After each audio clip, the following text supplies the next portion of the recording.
साथ प्रभु ने रचाया।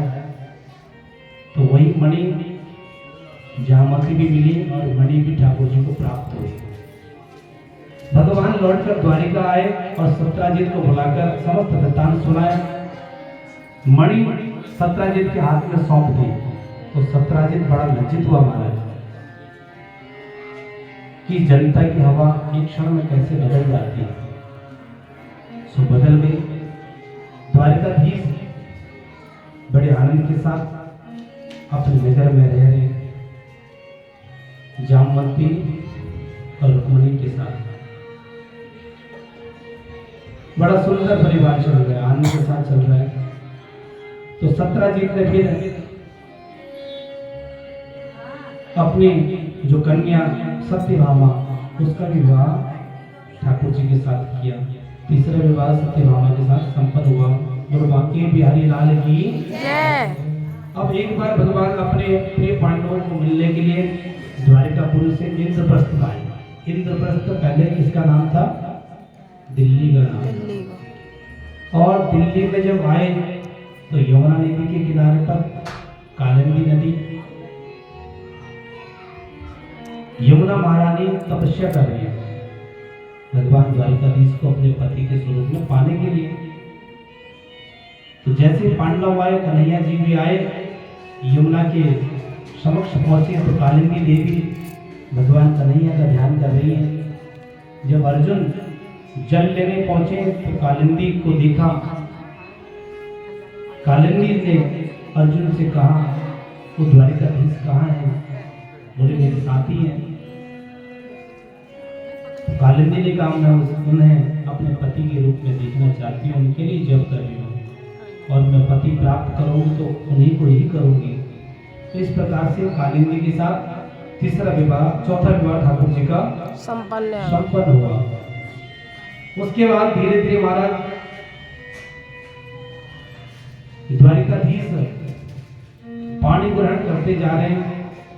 पांचवा विवाह मित्रविंदा के साथ ठाकुर जी का हुआ, जो कौशल नरेश नग्नजित की बेटी सत्या देवी थी।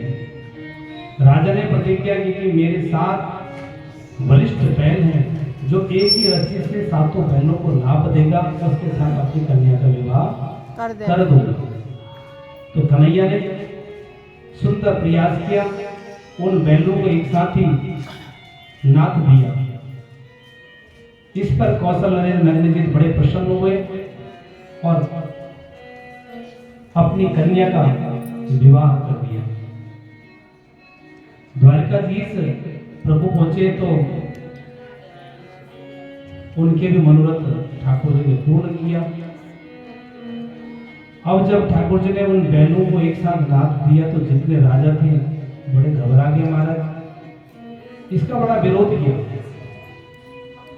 अर्जुन ने समस्त राजाओं को समझाया, लेकिन उसके बाद जब सब राजा नहीं समझे तो अर्जुन ने पुनः उन राजाओं को वहां से भगा दिया। इस प्रकार से छठा विवाह में ठाकुर जी का संपन्न हुआ, जिसका नाम नग्नजित की बेटी सत्या देवी के साथ संपन्न हुआ। चलो बाकी बिहारी लाल की। आगे वसुदेव जी की छोटी बहन है श्रुतकीर्ति। ये भगवान की बुआ जी लगी। श्रुतकीर्ति भगवान कृष्ण से बड़ा प्रेम करते थे, स्नेह करते थे और उनसे संबंध बनाने के लिए, विवाह करने के लिए श्रुतकीर्ति भगवान का चिंतन करती। अपनी बेटी भद्रा का विवाह द्वारिकाधीश के साथ संपन्न करना चाह रही है।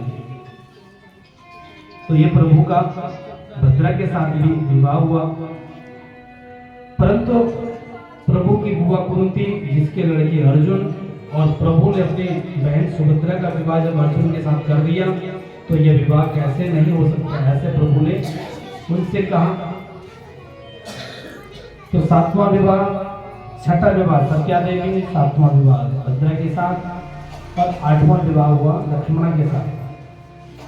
एक बार भगवान ने ऊपर चक्र में घूमती हुई मछली का जैसे नीचे प्रतिबिंब देखा तो उस मछली का लक्ष्य भेदन कर दिया। एक बार में लक्ष्य भेदन करने से मद्र देश के जो राजा थे उनकी कन्या थी लक्ष्मणा, और लक्ष्मणा भी ठाकुर जी को मन ही मन बहुत प्रेम करती थी। और जब ठाकुर जी ने वो लक्ष्य का भेदन किया तो जो मद्र देश के राजा थे उन्होंने अपनी कन्या का हाथ द्वारिकाधीश के हाथ में रख दिया। इस प्रकार से लक्ष्मणा का विवाह ठाकुर जी के साथ संपन्न हुआ।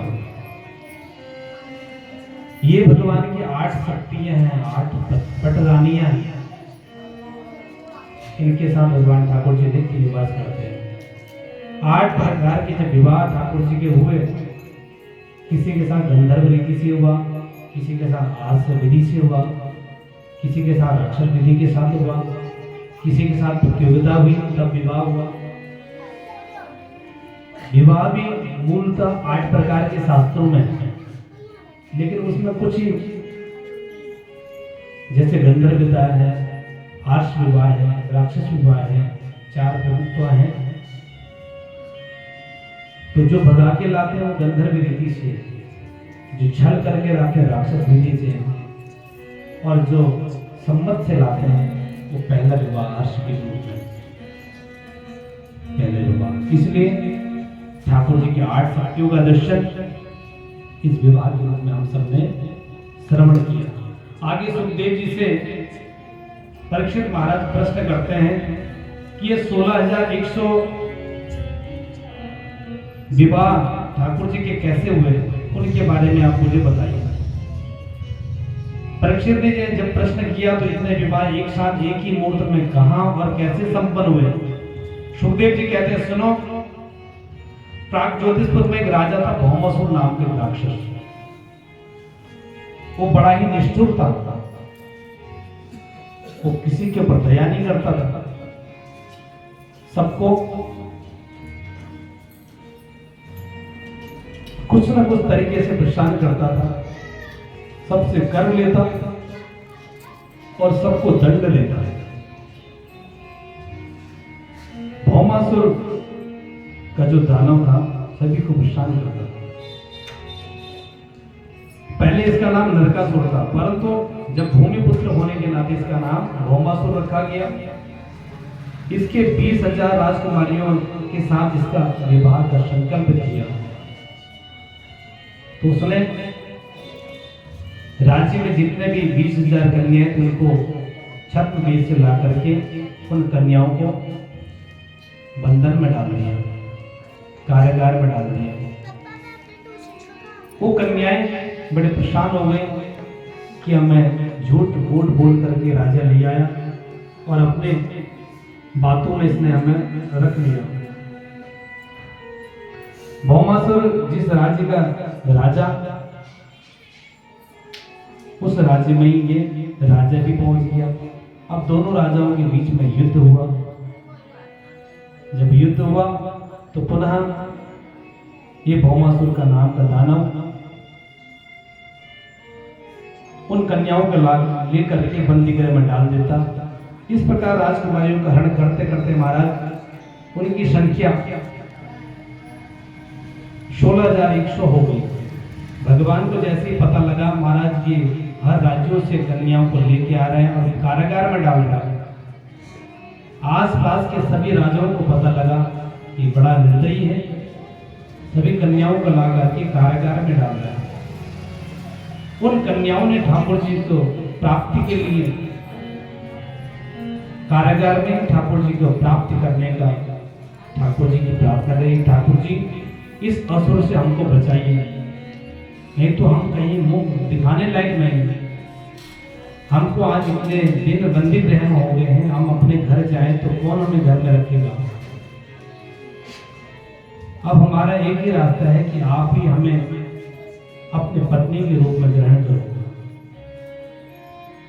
द्वारिकाधीश ने उन कन्याओं का मनोरथ को पूर्ण किया और द्वारिकाधीश के इस प्रकार से 16,108 विवाह संपन्न हुए। रुक्मणी कृष्ण भगवान की जय, द्वारिकाधीश भगवान की जय। कालांतर में द्वारिकाधीश के परिवार